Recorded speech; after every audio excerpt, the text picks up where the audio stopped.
次带大家来看的是米高梅集团在 Las Vegas 的 Aria 酒店。如果还没看上一集 Las Vegas Vlog 的人，可以按右上角连结哦。我订的这间是 The Last King Room， 是 Aria 定价最便宜的房型。虽然不是面向 Strip， 但是景致还是非常好。等等会让大家看看夜景，先不要离开哦。房间非常宽敞，整体的设计给我一种现代时尚的感觉。再来是浴室的部分，厕所跟淋浴间分开，而且有2个洗手台，是非常便民的设计。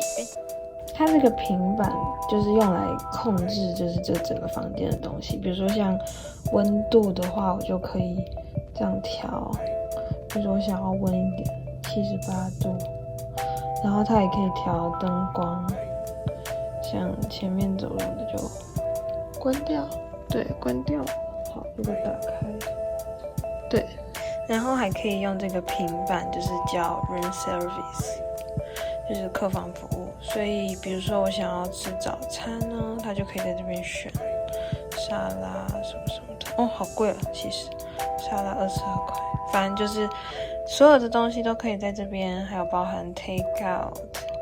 然后还有就是，如果你想要在这里有 SPA 之类的，应该也是可以在这个平板上预约，就非常方便。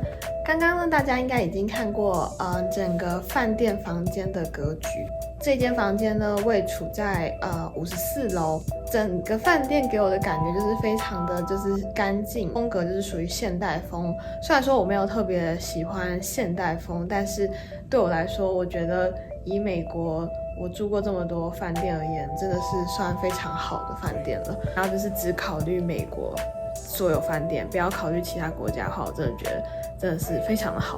再来呢，我觉得它就是什么都有，但我觉得唯一的一个缺点就是它没有可以煮热水的机器，比如说可以就是煮咖啡啊，它就什么都没有。它有个 mini bar， 可是我知道 mini bar 就如果你拿了一瓶，就是它就会直接扣钱，所以我就觉得感觉这个饭店就是希望你下去楼下就是消费，或是点那个客房服务。它很棒一点，它就是你基本上你也可以不要离开这个饭店，它底下就是有 shopping mall， 你可以 shopping， 然后有餐厅，然后也有 casino， 反正你就是可以在这边耍费很多天，就是也没关系。我们等一下呢就去楼下逛逛，应该去玩一玩那个吃饺子老虎。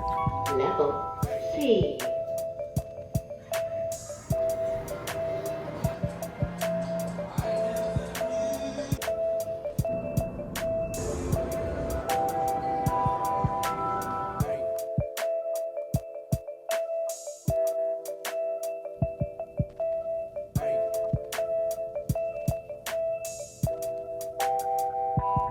大家早安！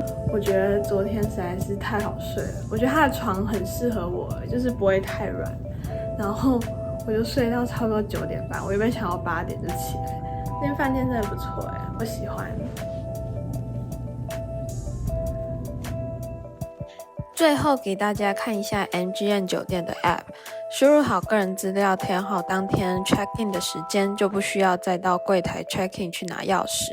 手机开启蓝牙，将这个黑色的圆圈感应房门，就可以进入房间咯。